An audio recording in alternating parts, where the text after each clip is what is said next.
Hey, welcome to Scot Ferrell Show. Thanks for stopping by and joining me today. Paper and pen, probably a good idea today. Take a few notes, especially if you're married or thinking about getting married. This would be the one to take notes on. Probably go home and practice if you've got that noodle working. But today's show, here's the topic, so get ready. It's a needed topic. Marriage and destinies. How do you match your marriage with both of your destinies? All right, that's what we're going to talk about today. Now, don't forget, no show happens without coffee, man, and I get all my coffee dirt poor. I juice up before every show. I'm a coffeeholic anyway. I've been drinking coffee since I was 2. Blame my grandpa. We men drink coffee around here, and post World War I, World War II, men drink coffee. So I learned how to drink coffee at an early age, and been there ever since. I'm kind of a coffee snob, so I go by and see Heather and the gang, and it's some of the best I've ever had. The problem is there's only one location. It's Summerville, Georgia. Great town, great people, very nice. I just saw a tractor coming down the street.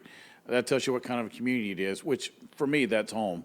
That's not making fun. That's actually called relaxation when I see a tractor.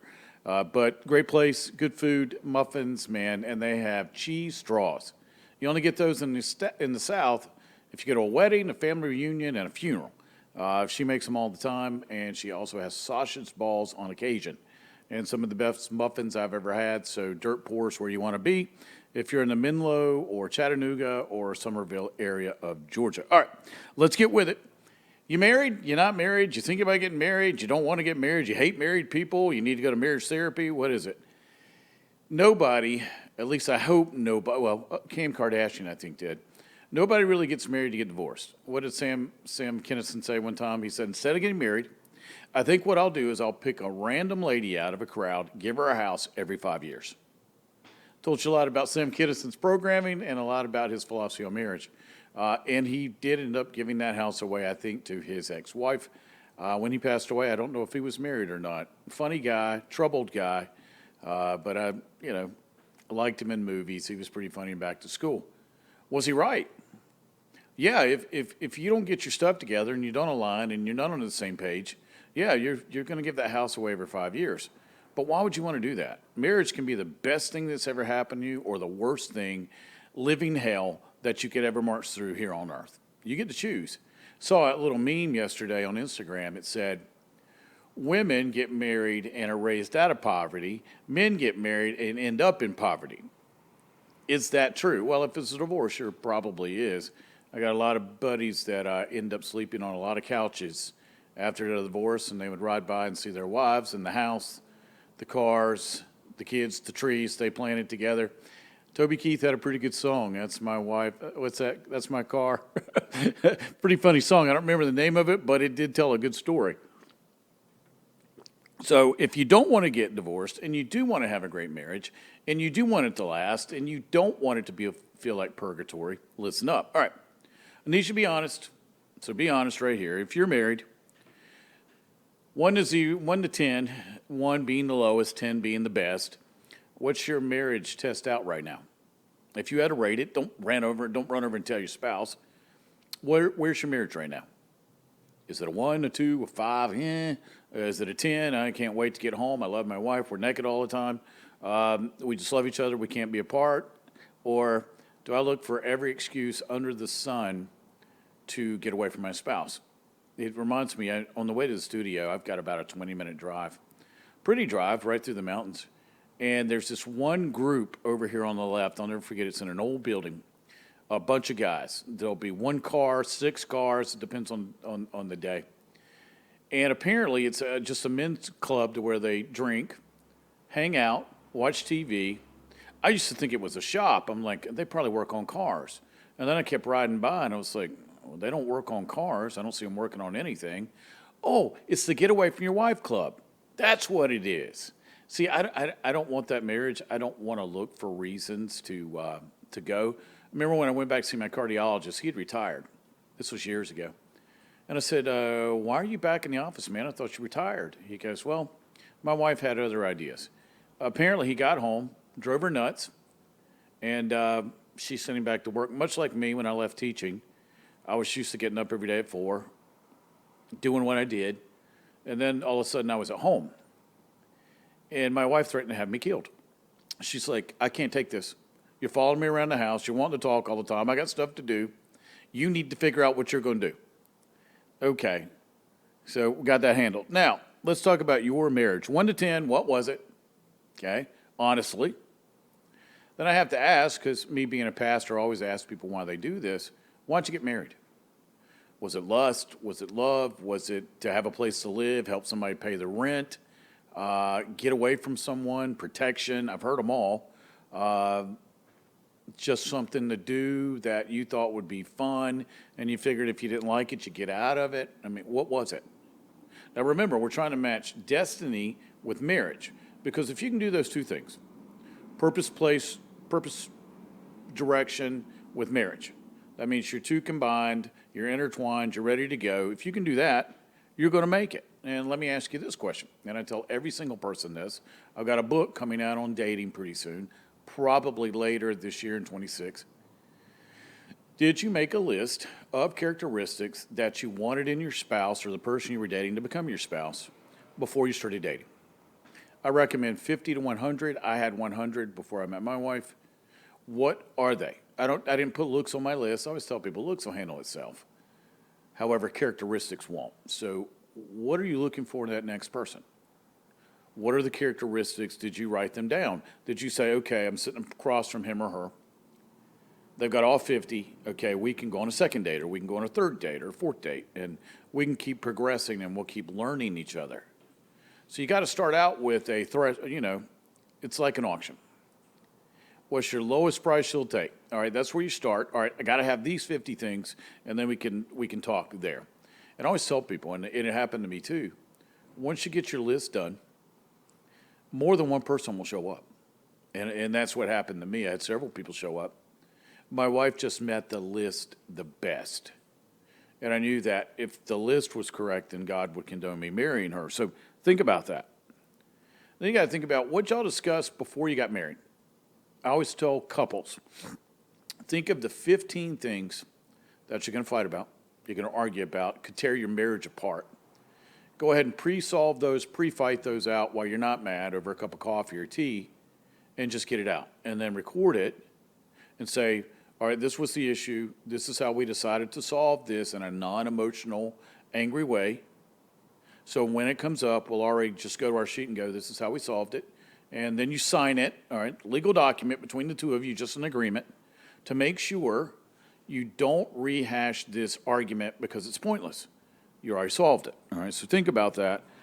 And then, before you got married, was it just boobs and butt and you just couldn't wait to get married? Or did you talk about kids? Here, I wrote a list. Let me read it off. Did you talk about kids? Yes or no?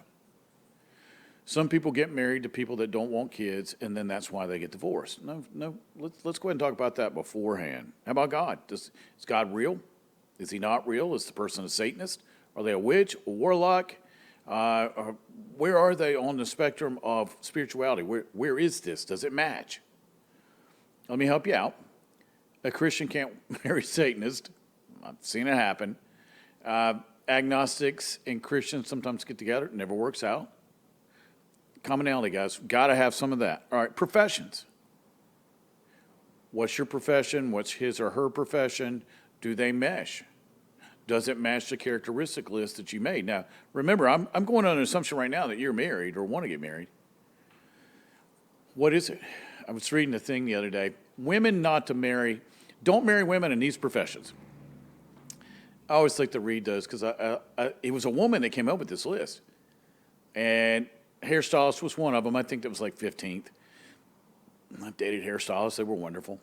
Nurses was number one profession not to marry if you wanted to have a happy marriage and make it last. Nurses. Now, I've got friends that are married nurses. My best bud, Jim, he's been married to his wife for 31 years, and they're blissfully happy. She's a nurse, surgical nurse, or was. So I don't know. It depends on the person. Again, it depends on their programming.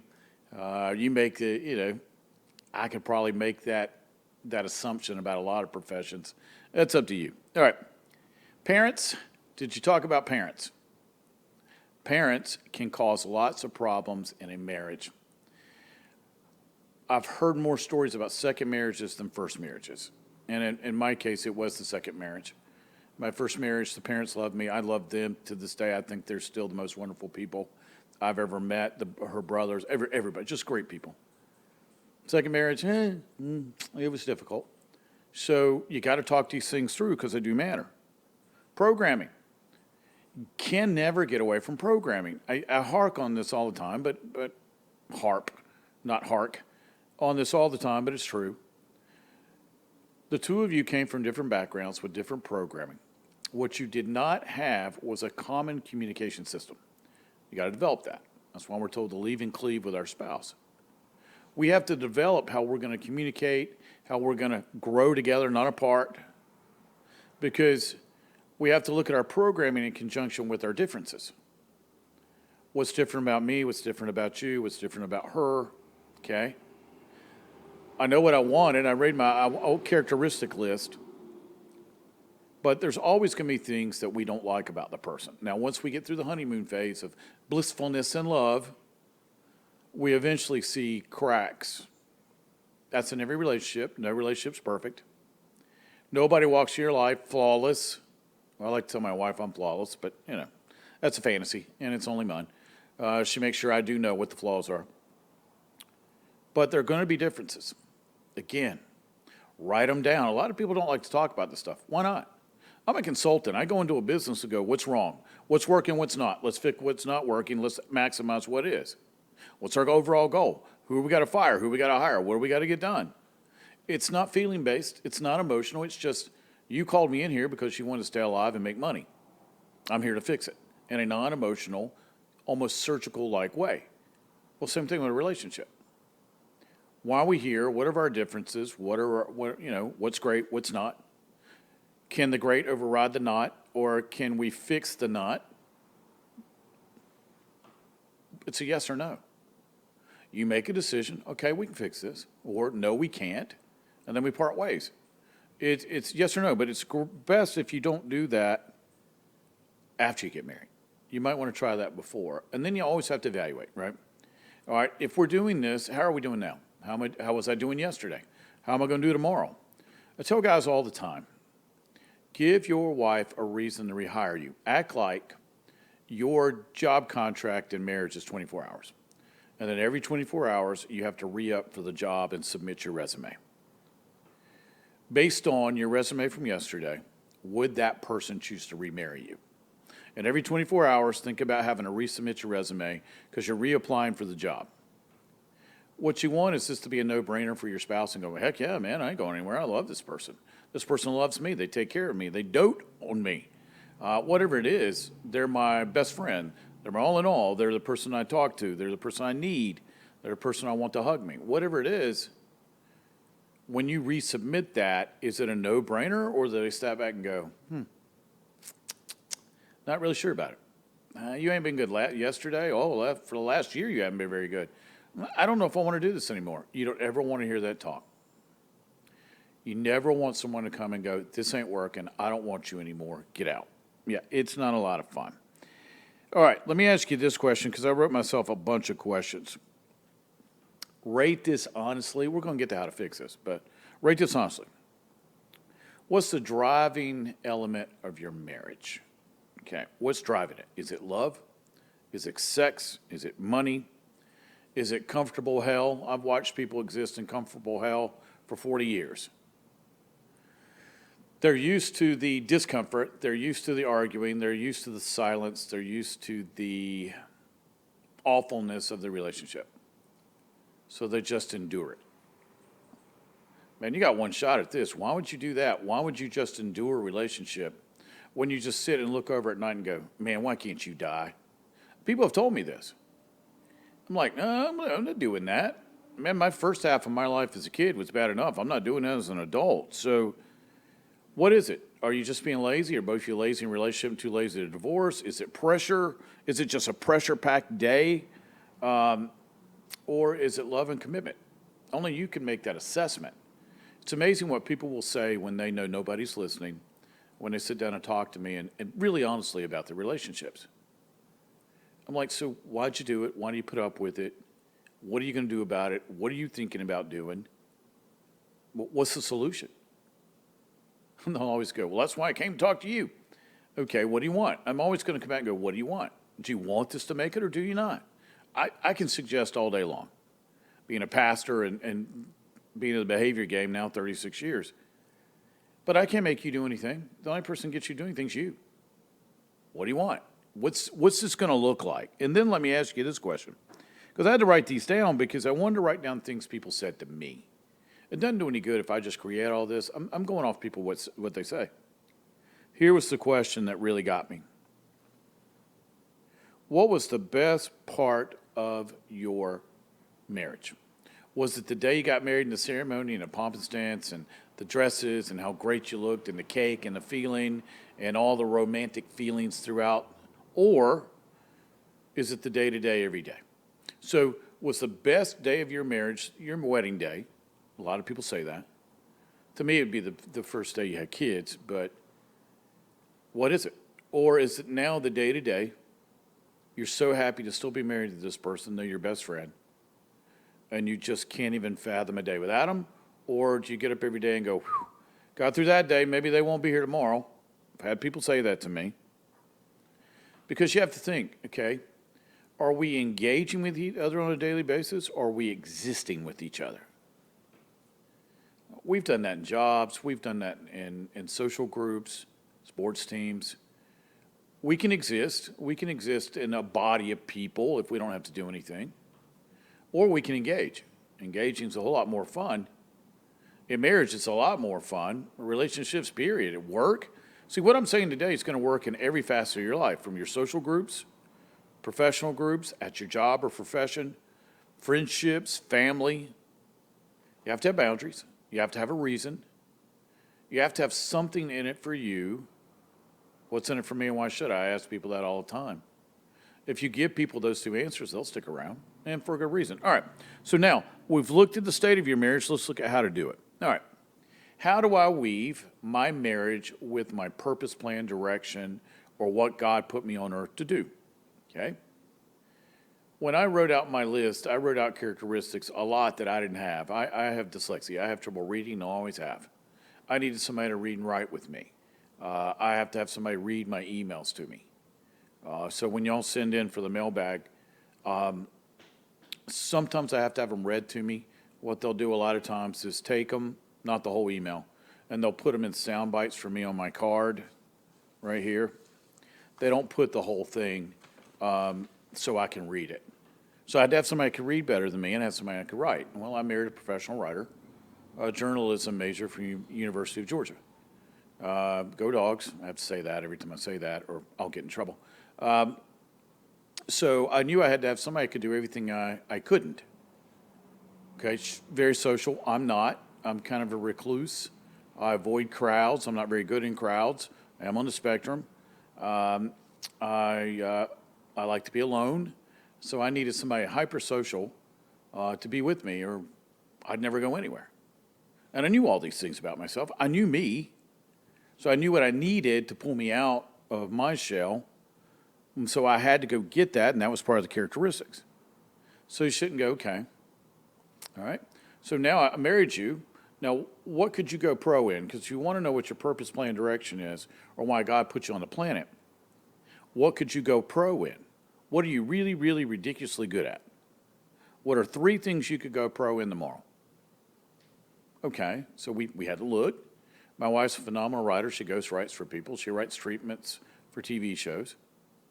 I write books. I needed help with my books. The first 2 books we did were both bestsellers. Actually, yeah, 2 out of 3 were bestsellers. And we got 4 more coming out this year, early next year. Okay, so we go pro in the following 3. All right, 1, 2, 3, 1, 2, 3. You put them on a list. I like a whiteboard. Write them out. All right. How are we going to combine these 2 purposes? God's going to see you as one entity, because what God's joined together, let no man put asunder. Don't tear something apart that he's put together, basically.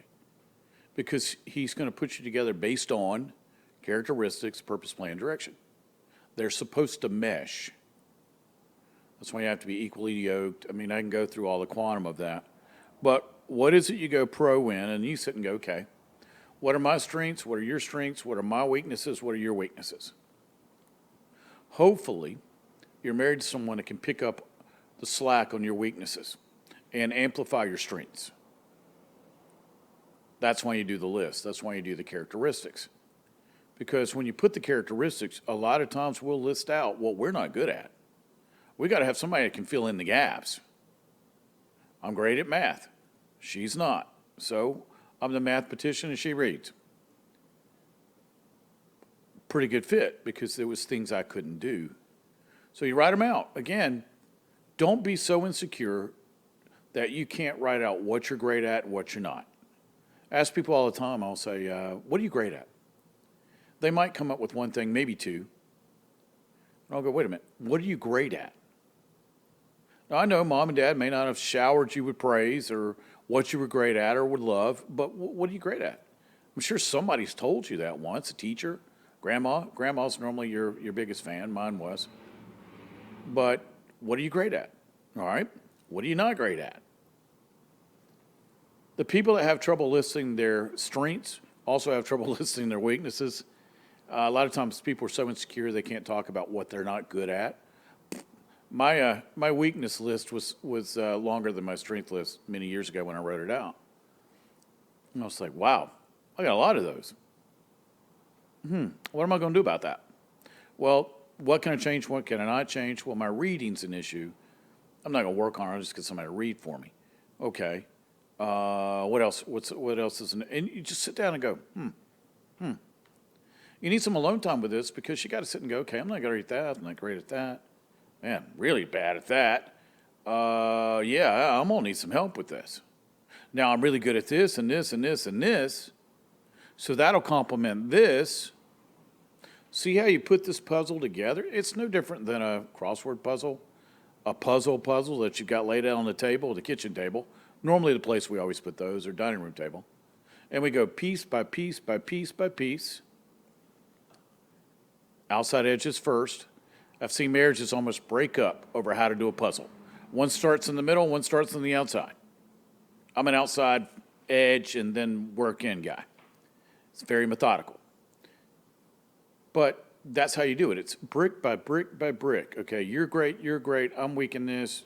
Okay, how do we make this puzzle fit together? And you sit and work these things out. Anybody told you marriage was easy was lying. Ain't no marriage easy.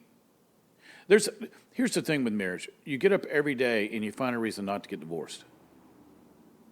It's easy to hit the panic button sometime, but why am I in this? Why did God put me here? You always have to evaluate. Do you get up every day going, I'm so glad I'm married? No. But when there's commitment and love behind it, you don't even ask the question most of the time. You get up and go, okay, my job is, my mission is, my purpose is. See, when you're purpose-driven, mission-driven, a lot of times you don't actually ask those questions. Why? Because you've already solved the problems. All right, if this comes up, I'll do this. If this comes up, I'll do this. I like to be proactive in everything. I don't like surprises. So if this is going to happen, I want to go ahead and pre-solve it.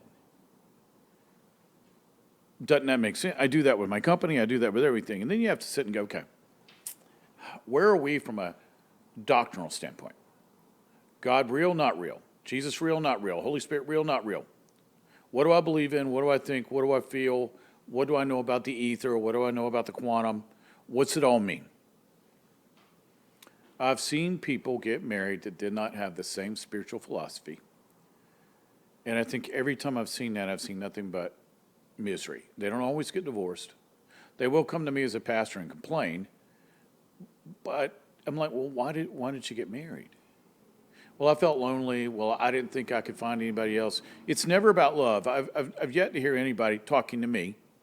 Now, I'm just one pastor. I'm sure other people have other experiences. But I've yet to have anybody personally come to me and say they married out of love when they're having these issues. Desperation, fear, only person that asked them out. I've heard that one. It was the only person that asked me out. Really? Go on a dating app. There'll be people who ask you out, trust me. So what is it? You got to solve that. Because if you bring kids into this situation, the kids are going to end up not having any faith in anything. I've seen this happen numerous times. And then, again, as a pastor, the parents come to me and talk. But you got to work this out. Then, if you want to make this last, strength to strength, weakness to weakness, purpose to purpose, You got to have check-ins. You got to have meetings. Okay. Did you have a meeting this week at work? Sure, yeah. You either have them weekly, bi-weekly, or one monthly. I was a teacher. The old man, Dr. Jim Markham, truly somebody I love deeply. He's passed now, but he and I were very close. People didn't realize it. We were close for, 27 years before he passed. So he hated meetings. His philosophy was, if I can put it in an email, I'll do that. I hate meetings. But you normally have to have at least one meeting a month, so he would do everything he could to avoid them. In a marriage, you don't want to avoid them. You also want to have a check-in time. It's no different than the sales meeting on Monday at 8 o'clock in the morning. Bagels, coffee, let's get this done. If you've never been in sales, you've really missed out on how brutal those meetings can be. You do the same in marriage. Get a whiteboard, sit down, convene, give yourself 15 minutes to an hour. Doesn't have to be long. All right, let's check in. All right, where are we here? Where are we here? Where are we here? From a romance scale, where are we? From a business standpoint, here. From love standpoint, here. What are the categories that you need to cover during your meeting? Just like you do a sales meeting, you go over numbers, you go over clients, you go over what's in the hopper, what's closed, what's coming up, what skill set we need to get better at, what you're doing that's good, what you're doing that's bad. We go over all this in sales meetings. Go over that in a marriage meeting too. It gets rid of hard feelings. What you don't want is angry feelings that fester. Festering feelings end up with distance. And then you end up not having respect. And then when the respect's gone, the marriage is pretty much over. You don't want to do that. All right, so what are you going to talk about in the meeting? Just check-in, periodic check-in. That's all it is. Where honesty is okay. Just do it respectfully. Don't come in and do the yous. You did this and you did that. No, that never helped anybody. That never works. No, this is a meeting you have every week. All right. What did I do right? What did I do wrong? What do you want me to improve on? How can I help you? Anywhere from chores to whatever it is.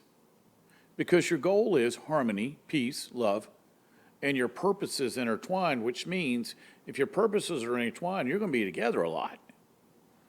If you're going to be together a lot, you got to learn how to communicate and get along with each other. There's nothing worse than watching couples fight in front of people. I see it. Man, I've seen some throwdowns. Wow. I was at a ball field one time with our son, and this lady was pretty tough. I think she was a fighter, to be honest. She was cool. And I watched her throw a beat down to her husband right there in the parking lot. Dude didn't have a chance. It looked like Muhammad Ali with a 5-year-old. I was just like, not everybody probably liked the guy, so I didn't see anybody intervening. And then I was like, this ain't their first go-round. Cops show up. She gets a free ride, taxi cab ride down to the clink. He's in the parking lot. I believe I'd rather go on with her because he had to face everybody after just saw him get a beat down. And I'm thinking, why are y'all married? Clearly, she hates you. Your purposes are not intertwined. And she just threw you a beat down in front of 200 people. Yeah, I'm getting out of this marriage before she kills me. All right, what's next? All right, what's God saying about your marriage? Did God tell you specifically marry that person? If God tells you to marry somebody, he'll give you the equipment to make sure it lasts. Will it be easy? No. Again, marriage is not easy. You got to work on that just like you do your body, your job, your client list, whatever it is. It takes work. It's not based on a feeling. It's based on commitment. Did God specifically tell you to marry that person? The great thing about this is why this is so important. This is why this is so freeing. If you were directed by our Creator to marry someone, that means you've married the exact person he wanted you to marry, which means that you can't really improve on what he's done. Since he's the Creator, he knows first, last, and all in between. He sees the future of the two of y'all together. And whatever it is you're going to go through, you're going to have to do it together. And whatever you go through, the tough times will bring you closer. That's the goal anyway. And so he can see the future, I can't. He's picked somebody out for me based on the characteristics that he directed me to write on a piece of paper. They had them all, okay?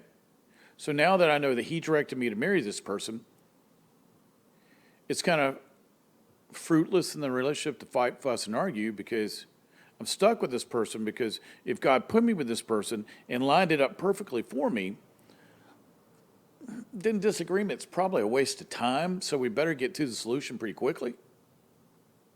Because I'm never getting out of this unless I die. Then if I die, it doesn't matter. But I might want to get this right.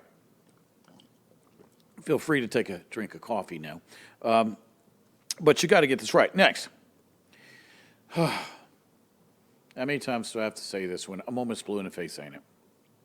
You know that suitcase you packed full of all your hurts from the past? All the hurt feelings, all the bad boyfriends, all the bad girlfriends, all the things your parents said to you, all the mistreatment you got from school, all the teasing you got, all the nicknames, all the abuse. Remember that suitcase you packed it in? And then you take it to every new relationship and you blame the new partner for everything that happened to you in the past and you let it bleed over and you just get mad about the same things over and over. Tell you what, leave that suitcase where it was. Leave it in the closet. Big ruiner of relationships, a purpose plan direction of marriages is to bring the past, unpack it, and put it in the dresser and leave it there. And then just keep bringing it out every time something happens in your marriage. Past days. You cannot drive a car looking in the rearview mirror. Eventually, you got to look out the front. Go forward, not backward. I always ask people, outside of having a time machine, can you go back in time in your head and undo or redo or fix what you faced and what you went through? No. Cannot. Not currently. Not in your current form. So cut it loose. Your new partner, your new spouse does not deserve to pay for what everybody else did to you. You want to get divorced? You want to never intertwine with a purpose? Keep doing that. I hear a lot of ladies, I don't hear a lot of men say all this, but I hear a lot of ladies say, all men cheat, all men steal, all men lie, all men, right? New feminazi credo. No, they don't. A lot of good men out there. Just because you didn't pick the right ones and you picked abusive people and you chose to stay in that does not mean that the next guy's going to be that way. Now, if you don't change your energy, if you don't change your focus, from a quantum level, you're always going to attract the same guy because that's how you feel. We attract in our lives what we feel. It's electromagnetic fields. So if you don't change who you are, you don't change your program, you don't change your outlook, you don't change what you're focused on, you're always going to get bad because you're focused on bad. Does that make sense? Sure it does. So why would it make sense to bring past hurts and anger? Oh man, did I go out, God Lee, that's the last date I went on, over 20 years ago. I went out with some angry women. And you go on a date and you get to hear every bad thing about the ex-husband. Was I really going on a date to listen to that? Or did I want to just hear about her? Yeah. A lot of times, boy, did I get venom. I'm like, probably don't want to go out with this one again. Very angry. It's not doing you any good. Okay, what causes most disease? Stress. 95% of all disease, if you listen to psychocybernetics, is stress. 95%. Okay, so why wouldn't you want to unpack this and leave it behind? If you don't know how to unpack it, get somebody to help you. I'm one of those people. ScotFerrell.com is how you reach me. Find somebody. Go talk to a friend. Go talk to a pastor. I remember I talked to the head of psychiatrics at a psych hospital one time. I said, in lieu of hospitalization, what's the best thing somebody can do? Go get a bottle of Jack Daniels, go to a hotel room, sit with your best friend and watch movies and drink liquor. I busted out laughing. I said, no, really? He goes, I wasn't kidding. I was like, you're a psychiatrist with a medical degree, and this is what you're telling me. Yeah. Now, I ain't going to make any money off that, but he said, that's the best thing you can do. So leave the past behind, which brings me to the next one. Have you changed your flawed programming? Most of us, not all of us, most of us enter life as adults with flawed programming. We weren't treated the best as children. We believe nothing but negative about ourselves. We got low self-esteem, judgmental, we gossip, we have envy, whatever it is. Have you taken the time to analyze your programming Because I know people that have gotten divorced 4, 5, 6 times, and at no time did they ever think they were the problem. Hey, man, if you've been divorced 4 to 5, 6 times, maybe, just maybe, the mirror could be your friend, and you got to figure out, ooh, hey, wow, whoo, maybe some of this is me. I did that. I sat down with ex-girlfriends and had them to tell me every bad thing about me. That was super painful, and they seemed to enjoy it. However, I got a lot out of it because if they said it, it was true. So I had to change it. And I did. Or I knew that my life was not going to be a happy one. And I was going to keep hurting people, and people were going to keep hurting me. So your programming does matter. Why? Well, you got programmed one way, he got programmed another way. Well, how are y'all going to communicate? You've been programmed, let's say you're Sony, or let's say Samsung. He's Apple. Those aren't compatible. So what are you going to do? Well, you've got to start to mesh and make your own language in your own phone. So now you have a Sam Apple, or whatever you want to call it. So now they're combined. How'd you do it? Well, you've got to change all your programming. That's not correct. And it is true. If you read any psych journal, take Psych 101, if you go to college, normally that's your first or second semester or first semester of your second year. You got to take it. And most self-talk, it depends on which study you do, which journal you look in. I used to spend hours in the basement of UNCG looking through psych journals. Whew, boy, I had an exciting life. I mean, hours. Me, the copy machine, and the food machine. You always had to have quarters, so I always jingled when I walked through campus. And then I'd get something to eat, something to drink, sit down here with the journals, and just go through them at a table and then copy what I had to copy. 75% to 95% was the average negative self-talk. Okay. How's that ruin a relationship, though? I'm talking about me, man. Well, if you're talking about yourself negatively and you see yourself in a negative light, then you won't be able to receive the love from your spouse that you want to be. You won't be able to receive Jesus' love for you because you will deflect it because you're not good enough to receive it. If you can't take a compliment. Hey, you look beautiful in that dress. Oh, this whole thing? No, I don't. I'm not pretty. That's not what I said. I said, by the way, visually from here, you look great in that dress.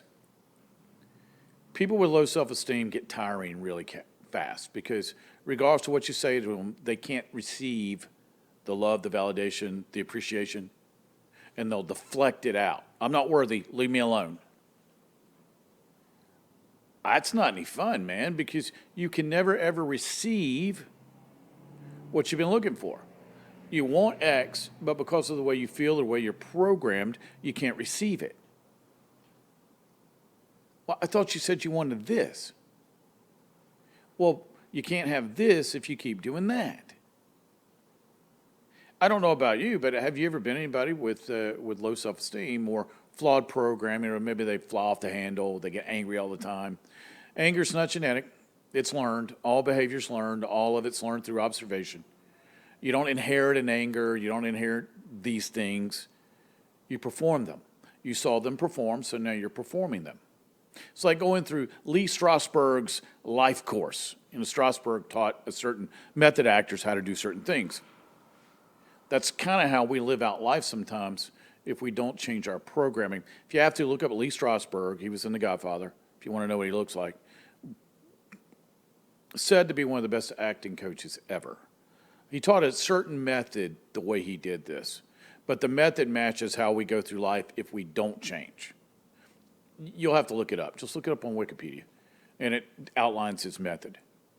But if we don't change this, we can't receive what we want out of life. And I talk to people a lot about that, and they'll go, well, I'm used to this. Okay, you are. True. But how bad do you want that? You told me you wanted this. Do you want this bad enough to change this? It's kind of like you want to lose weight, but you don't want to work out. You want to eat sugar all day and Funyuns and Doritos, and you want to drink soda. You don't want to get off the couch, but man, I am going to lose weight. It's kind of like this guy I was watching the other day, Coach Colton, great guy about bodybuilding. This guy decided he was going to enter a bodybuilding contest. However, he was never going to train. He was going to drink copious amounts of alcohol every day and take steroids. Yeah, there's one born every day. The village is still looking for this guy. Well, he entered a contest, I think it was 3 or 4 weeks ago. So you get up on stage. I don't know if you've ever been to a bodybuilding competition. There's nowhere to hide. You got on posing trunks, all to see. All these guys on stage look great, and you get to him. And you're like, in the old days, I remember in the old days, they wouldn't let you compete. I do remember watching people get pulled out of lineups when I go to shows. I never got to compete. I got hurt. Shoulders, knees, ankles, both elbows I've torn. Never got to compete. Got to train, never got to compete. And this guy got up there, humiliated himself. Wow. And then he put a video on YouTube that said, I won my first contest. Well, then people started to look, and sure enough, of course he didn't place. That is a certain psychosis that needs to be dealt with. His programming so flawed, he really thought that he could just take steroids, drink alcohol, which destroys function of the body, and still compete, and still grow. Now, I'll give it to him. Without a shirt on, if he went to the beach, he didn't look so bad. Now, he can't be in a bodybuilding competition, but he looked okay. And then you look at what he's, what kind of gear he's popping in. He's not even measuring his gear. That's how you end up with a heart attack. And I've lost friends to heart attacks due to steroid use. So that ain't nothing to play around with. So what's your program? What are you willing to do? What do you want to do right now to make this work? Normally couples don't come to me as a pastor till things are on the rocks. Okay? Normally that's when you seek help, when you can't figure it out yourself. I always ask couples this question, what do you want? Do you want to stay married? Do you not? See, I have to know. It doesn't matter what I say, what God says. If they can't receive it, if they don't want to hear it, if they don't want to do it, doesn't matter what I say. I mean, you don't have to listen to anything I say. This is entertainment only, right? A lot of times they think in church it's entertainment only. So what do you want to do? Do you want this to work? Do you want to grow together? Do you want this commitment to make it? Do you want 40 years from now still be together? Do you want to do business together? Do you want to share together? What is it? Look at Meghan and Harry. Says they're both moving back to the UK. I don't think that's how that's going. I think Harry's going back to UK. Can't really blame him. Nobody here wants him. Nobody here wants her either. UK definitely doesn't want her because she called them all racists and bigots. So, and she said she would never step foot back in that country again. She lied. Looks like they're on their way to ending that marriage. Now, you can always put the good foot forward in People magazine because they're bought and paid for by them. But eventually, you have to face the truth. Should they ever gotten married? No. They're both grifters. However, they do have a purpose, grifting. So Harry and Meghan are really good at grifting, apparently. If you read The Sun, the tabloid of England, they've accounted for all of their grifting. Interesting reading. Popcorn Palace is a good place to get that. So it's a YouTube channel. So again, do you want to be Harry and Meghan, or do you want to be a happy couple that gets up every day, loves each other, wants to see each other, wants to build a life together, can't wait to start a new project, can't wait to get going, loves every moment of their life, and looks forward to every new moment that's coming? Does that sound like you? Or do you look for a bus to run over you? I met both. Met a lot of guys lately that are looking for the bus. Why? They married the wrong girl. And the girl doesn't want to fix it now, and now they're in that comfortable hell to where they can't go forward or backward, they're just stuck. Now, stuck's a choice. You're only stuck because you choose to be. But eventually we all have to be adults. We can't be Peter Pan, little girls and little boys anymore. And we have to act like adults, and we have to make adult decisions. Are we? Which leads me to the next thing. Do you enjoy each other? It's funny. COVID showed a lot of people the condition of their relationship. I got buddies that traveled, for 20, 30 years of their marriage, they traveled 5-6 days a week for the whole marriage. Senior VPs, one was a CEO, just various things. So they were never home. You fly out on Friday. I used to do that. I worked for Casio, and I traveled all the time. And my flight would get in about between 5 and 12 o'clock at night on Friday, wash clothes on Saturday, pack on Sunday, fly back out either late Sunday night or early Monday morning, about 5 a.m.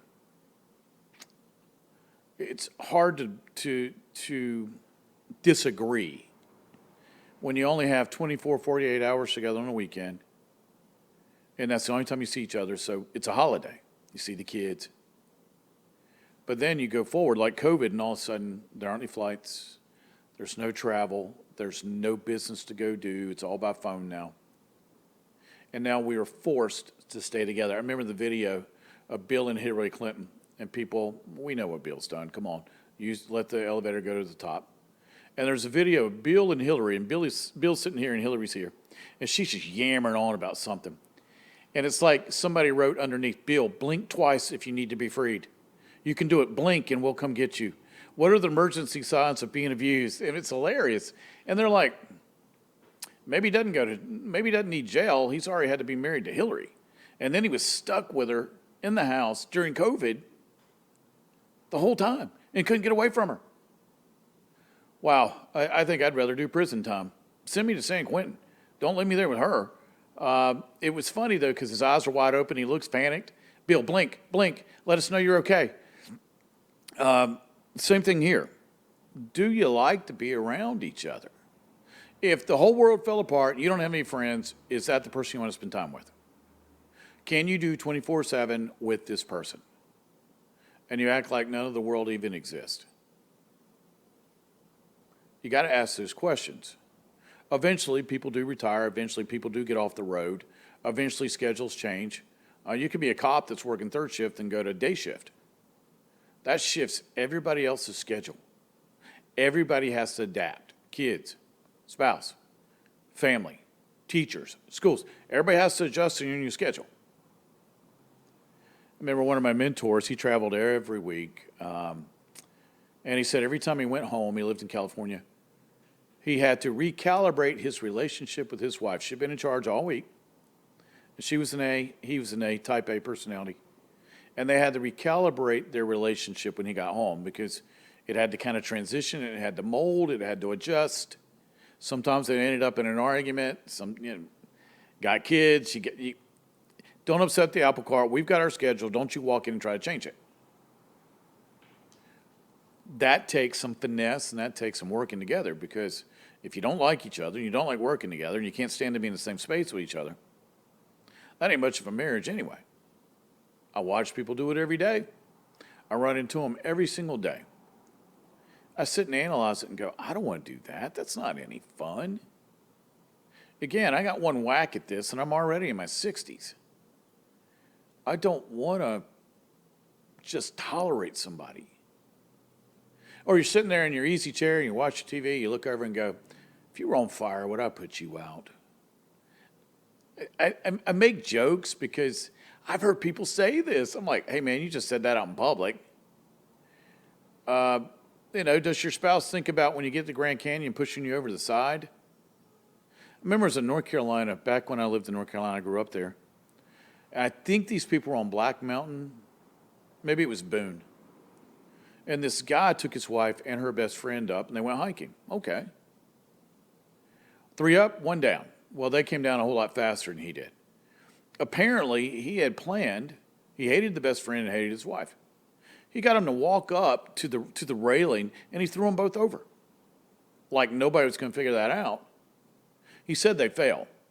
Okay, with a little help. He helped gravity. Okay, that's not what you want to do, man. Don't marry the wrong person. You don't have to go throw them off a mountain.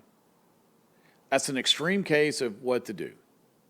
Like all these other people that hire somebody to kill their spouses. Seriously? Hey, man, if you do the list first, characteristics that I want my next spouse, you don't have to throw them off of a building. Don Johnson was in a movie one time where he killed every spouse for money. It was way time ago. This is right after Miami Vice. If you've got to kill your spouse to get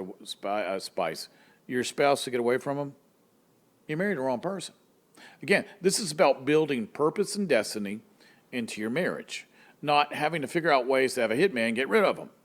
That's not purpose and destiny. Well, it is a destiny, but not the one you want. So now what are you going to do? Maybe your marriage is not happy. What are you going to do about it? Stop delaying the inevitable. Just fix it. Like I used to say, I'd say to people with companies, things are wrong. You're not hiring the right people. Yeah, you're losing money.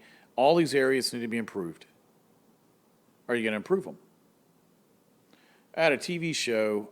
We got canceled, but here was the premise of my TV show. I go into a family-owned company. I think the cap size on that was $50 million.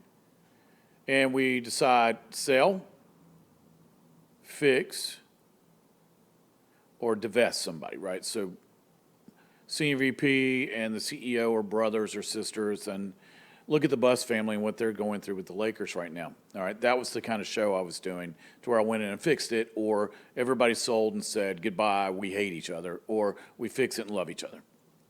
I think it was on I can't remember. We got canceled.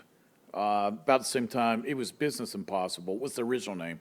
Working title. Got canceled, and then the guy from Bar Rescue ended up doing the show because Restaurant Impossible got canceled. Me, Anthony, and Robert were the three that did the Impossibles. And mine got canceled, and then theirs got canceled. It happens in TV. It's all about money, so if they don't think they're going to make any money, they don't continue. I don't blame them. But you don't want a marriage like that. You want harmony, peace, love, and joy. So in your marriage right now, is it harmony, peace, love, and joy? Or is it, if I've spent one more day with you, I would just rather explode? So you can't build purpose and destiny in a marriage like that. Let's looking up stats for divorce. They've gone down in certain categories now. Why? People are waiting later to get married. When I got out of high school, it was nothing for people to get married right out of high school. I've been out of high school a while. Not going to say how many years. It's been a while. Now, people aren't getting married till their late 20s, early 30s, having kids later. The divorce rate seems to have gone down.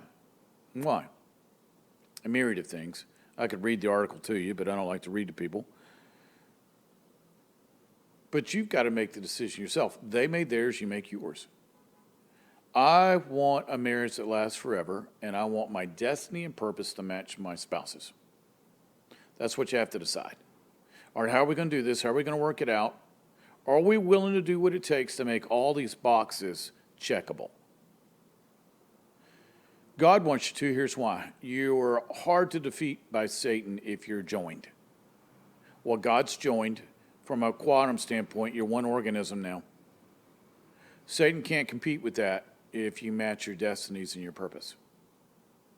Because now he's got nothing to divide you over. If you're on the same page, you love each other, you're committed to each other, you've designed your life to where it's intertwined with specific responsibilities on both sides, both people doing those specific responsibilities. Because this takes commitment, hard work. You can't be lazy. You can't play video games all the time. There's a lot of things you can't do if you want this to work.